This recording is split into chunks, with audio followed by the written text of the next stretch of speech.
Hello.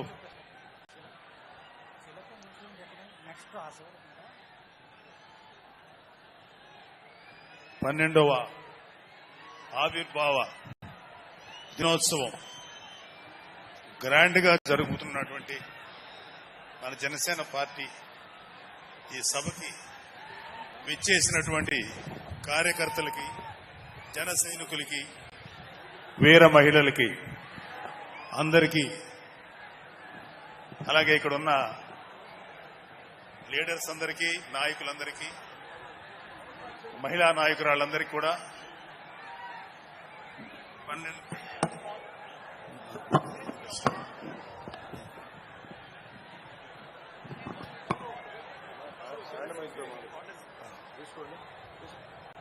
12వ Janasena ఆవిర్భావ దినోత్సవ శుభాకాంక్షలు తెలియజేస్తున్నాను. అంటే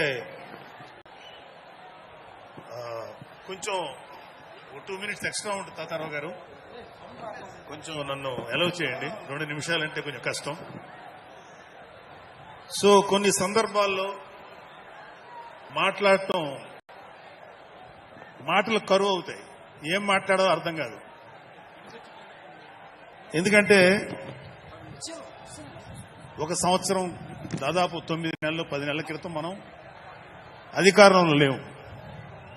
అప్పుడు మనకి ఎలాంటి విషయాన్నైనా, ఏ విషయాన్నైనా తీవ్రంగా మాట్లాడగలిగేటువంటి శక్తి ఉంది. కానీ ఇప్పుడు అధికారం వచ్చిన తర్వాత మనం ఒళ్ళు దగ్గర పెట్టుకొని చాలా కేర్ఫుల్గా ఉండాలి.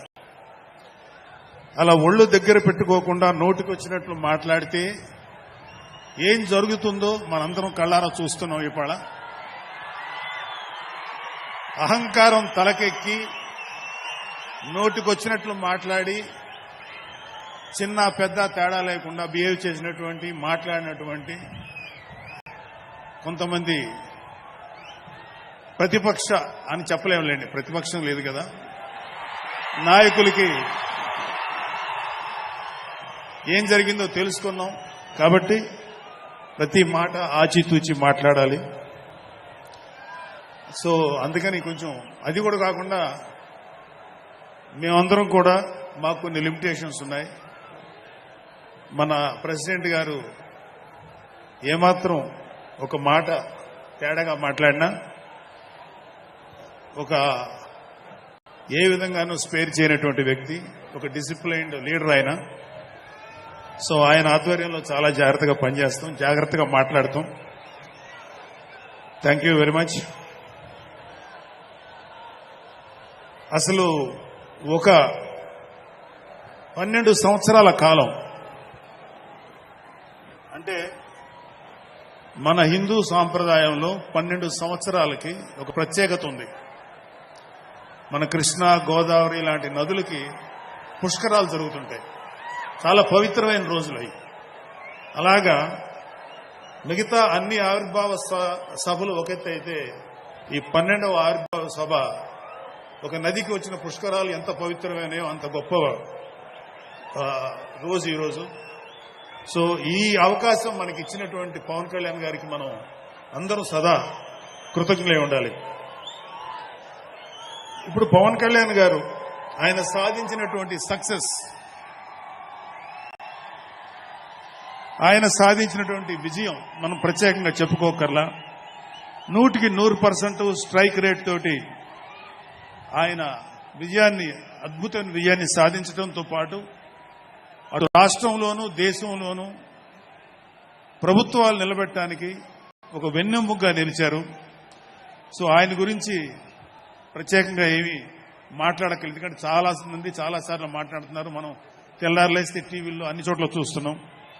ఆయన తీసుకున్నటువంటి Panchayati Raj, water works, forest department ఎంత ఎఫిషియెంట్ గా పనిచేస్తున్నారో, అలాగే మన మినిస్టర్లు తీసుకున్నటువంటి ముఖ్యమైన శాఖలన్నీ కూడా ఎంత ఎఫిషియెంట్ గా పనిచేస్తారో మనందరం చూస్తున్నాం. సో స్పెసిఫిక్ గా కళ్యాణ్ బాబు గారు ఎంత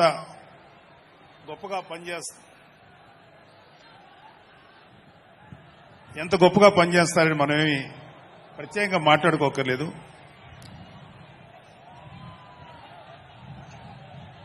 సో అయితే ఎన్ని మాట్లాడినా ఒక విషయం అయితే మనం మాట్లాడుకోవాలి.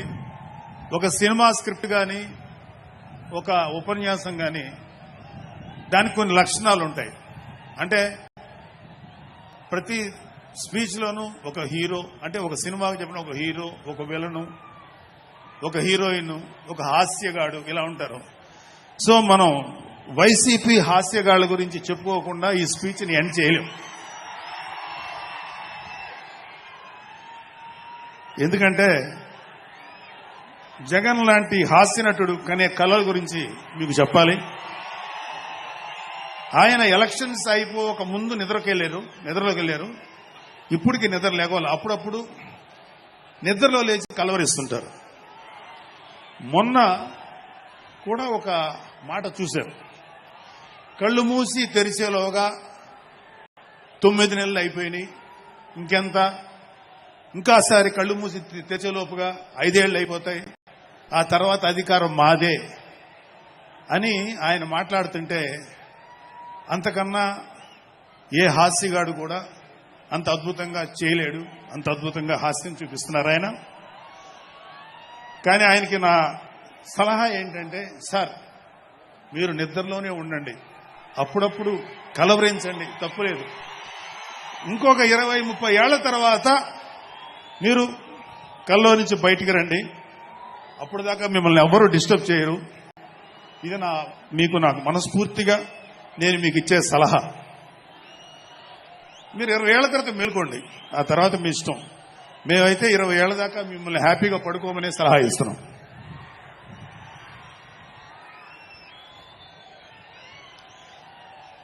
సో ఆంధ్రప్రదేశ్లో పవన్ కళ్యాణ్ గారి యొక్క చొరవతోటి ఏర్పాటైనటువంటి ఈ కూటమి ప్రభుత్వం ఎన్ని చోట్ల ఎంత పెద్ద సక్సెస్ అయిందో, ఎంత 164 సీట్లు సాధించే